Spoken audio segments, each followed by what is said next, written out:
Merhaba arkadaşlar, yeni bir motosiklet videosuna hoş geldiniz. Bu videoda Aprilia SR-GT 200'ün bakımlarıyla ilgili birazcık konuşacağım sizinle. Yani bu motosikleti araştıran insanlar genelde böyle yedek parçasından ve bakım pahalılığından falan böyle biraz ön yargıları olabiliyor. Ben de bu ön yargıları birazcık kırmak için zaten bu videoyu çekmek istedim. Şimdi motosikletten en başında çok memnunum, onu söyleyeyim. Gayet güzel. Yani tam aradığım motosikletti boyut olarak. Böyle trafikte özellikle. Böyle hani maxi scooter istemiyorum ben zaten, eğer takip ediyorsanız kanalı. Yani bu boyutta bir motosiklet gayet iyi. Ama insanlarda işte bir Japon muadillerine göre böyle parçası pahalıdır ya da bakımı zordur gibisinden şeyleri var. Şimdi onları biraz anlatayım. Şimdiye kadar 3 kere servise girdim. Bu 3 servisin bir tanesi 1000 kilometre rodaj. İkincisi deposu delindi. Zaten biliyorsunuzdur, onda altından öyle demir girdi. Depo değişimi. Üçüncüsü de 5000 kilometre bakımı. Şimdi bu bakımlarda birazcık Japonlarla karşılaştırayım. Diğer işte MX olan arkadaşlarım, PCX olanlar, Forza'lar 3 aşağı 5 yukarı aynı parayı verdik her bakımda. Yani aslında bu markanın diğerlerine göre bakım kısmında pahalı bir şey yok. Aksine mesela yağ filtresi de var bu motosikletin. Yani bildiğim kadarıyla MX'lerin yağ filtresi yoktu. Şeylerin de işte Honda'ların da. Yani yağ filtresi de var, 500 lira yağ filtresi zaten tutuyor ve bakım aynı tutuyor. Ama burada şöyle bir şey var. Yani motosikletlerin kendi bayileri arasında da fiyat farkı var. Şu şekilde ben ilk Doğan Trend'le başladım. Bu motosikleti aldığımda ilk 1000 kilometre bakımını Doğan Trend'e götürdüm. Ağustos ayı 2024'te. Ve 2200 lira para verdim.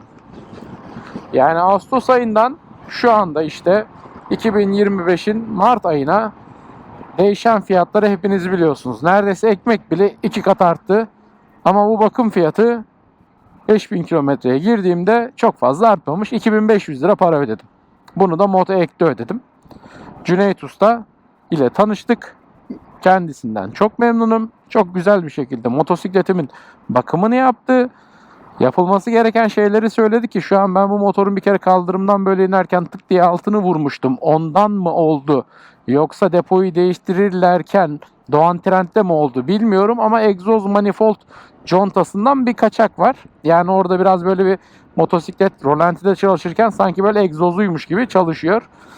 Bunda da manifold contasını değiştirmemiz gerektiğini söyledi. İstiyorsan böyle devam et. Hani 10.000 kilometrede gelirsin. O zaman bakarız dedi. Yani burada bunu önerdi, söyledi. Hiç öyle hani servislerde hemen onu değiştirelim, bunu yapalım, edelim gibisinden değil. Yani yaklaşım benim çok hoşuma gitti. Hatta orada kendisine şunu sordum. Bu motosikletlerde kronik bu arkasındaki reflektör var, kırmızı plakanın üzerindeki, düşüyor. Bende de düşmüştü. Ya dedim bunu da değiştirelim gelmişken. Neyse abi sistemden girdi baktı. O reflektörün fiyatı 900 lira. Ve bana dedi ki abi buna hiç gerek yok. Yani buna bu 900 lira parayı verme. Şimdi ben birazcık böyle geriye dönerek muhakeme yapıyorum kendimce. Ve şunu düşünüyorum. Yani bu motosikletin deposuna o demir girdiğinde ben 17 bin lira para ödedim Doğan Trend'e. Aynı depoyu mesela Cüneyt Usta görseydi bana kesinlikle depo aldırmazdı. Abi bunu tamir edelim, takalım derdi ve gerçekten 1/4 fiyatına, belki 1/5 fiyatına oradaki o işi bitirebilirdik. Ha, benim ekstra titizliğim belki değiştirirdim. Hani bilmiyorum. O anki ruh halime ve duruma göre değişir. Neyse, kendisi bu reflektörü söyleyince bakın ben bugün şöyle bir şey yaptım. Şurada bir müsait bir yerde durayım, size bir şey göstereceğim.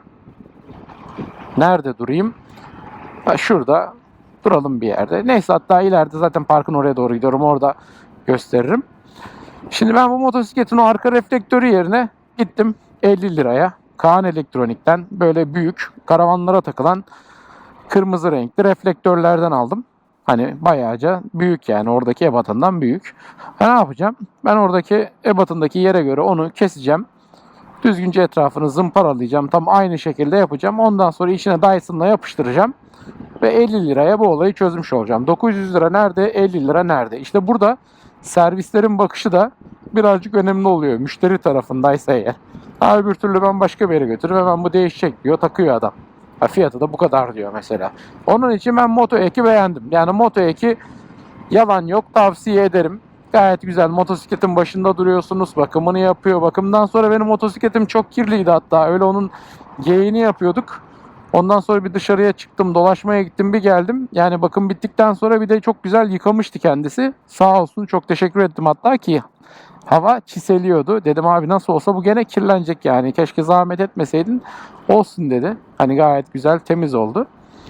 Ondan sonra bana mesela start stop'u söyledi bu motorlarda. Eğer çok trafiğe giriyorsan kesinlikle start stop'u kullan dedi. Yani hararet sorunu zaten ondan dolayı oluyormuş. Motor en azından rolantide çalıştığında, bunun bu yan tarafındaki, şurada zaten sağ altımda radyatörü var. Onun arkasında fan varmış. O da zaten devirlendikçe artıyormuş fanın da devir hızı. Tabii ki dur kalkta o fan çalışmayınca hani hararet yaptırabiliyormuş. Kesinlikle start stop'u kullan dedi. Bu motosikleti zaten onun için koymuşlar dedi. İnsanlar genelde onu kullanmadığı için hararet sorunu yaşıyorlar dedi. Hani ben ikna oldum. Yani mantıklı bir açıklamaydı bence. Ben çok start stop'u kullanmıyorum. Çünkü çok aşırı zaten trafiğe girmiyorum. Yani benim gittiğim saatlerde işte trafik böyle oluyor. Yani aslında bir dur kalk yapmıyorum. Genel olarak akıyorum. Çok dur kalk yaptığım zamanlarda arada açıyorum işte. Bundan sonra daha çok dikkat edeceğim. Zaten start stop'u da açtığınız zaman hani uyarı veriyor. Mesela şu an benim akü durumum çok iyi değil. Bakın farkındaysanız yanıp sönüyor. Hani devreye almıyor. Birazcık daha böyle yürüdükten sonra akü kendine gelince zaten start stop da devreye giriyor. Ondan sonra da öyle kullanmaya başlıyoruz. Yani şimdi toparlayacak ve özetleyecek olursak bu motosiklette bakımlar diğer muadilleri Japonlar gibi hemen hemen 3 aşağı 5 yukarı fiyat olarak. Yani bu fiyatlar konusunda böyle çekinceniz varsa çok fazla hani fiyatına takılmayın. Hemen hemen her motorda aynı şeyi ödüyorsunuz zaten. Tabii ki bunların içine işte diğer uzak doğulular dahil değil. Yani ben de Hero da vardı işte. Hero'nun bakımına 500 lira para ödüyordum abi. 1 litre yağ koyuyorduk sadece Hero'ya. Evet, bakım olarak Hero'ya göre pahalı bakım ama kendi kalibresindeki motosikletlere göre pahalı değil. Bu arada Hero kendi kalibresinde değil, biliyorsunuz Hero GS kalibresinde bir motosiklet. Yani ben Hero'yu çok severek kullandım. Hala da çok seviyorum. Yani eşek gibi motosikletti. Her şeyi yapabiliyordunuz yani. Ama benim bir scooter almam lazımdı ve artık onu elimde tutmamam gerekiyordu. O yüzden sattım. Yoksa kendisiyle dağ, bayır gezdiğimizde, o kadar yol yaptığımızda hiç bana mısın demedi. Sürekli dip gaz gittim abi. Yani şimdi burada niye Hero'ya kötü diyeyim? Hero kötü falan değil. Hero çok iyi. Onun için zaten dediğim gibi kendisini ben GS'le falan karşılaştırırım. Renk olarak da GS'i anımsatıyor. Şimdi size aldığım şu parçayı da göstereyim ya. Şurada zaten bir parkta duracağım, bir arkadaşı bekleyeceğim. Onun üzerinden biraz konuşalım. Yani 900 lira nerede, 50 lira nerede ya? Gerçekten bu kadar fiyat farkı da olmamalı değil mi? Bak şurada durayım zaten. Burada güzel bir park yeri var. Evet, durdum abi. Şunu da orta ayağa aldım. Şunu da açtım. Ne yaptım? Şimdi şu parça. Şuradaki şu parça. Yani şu yanlarla aynı. Bakın bunu 50 liraya alıyorsunuz Kaan Elektronik'ten.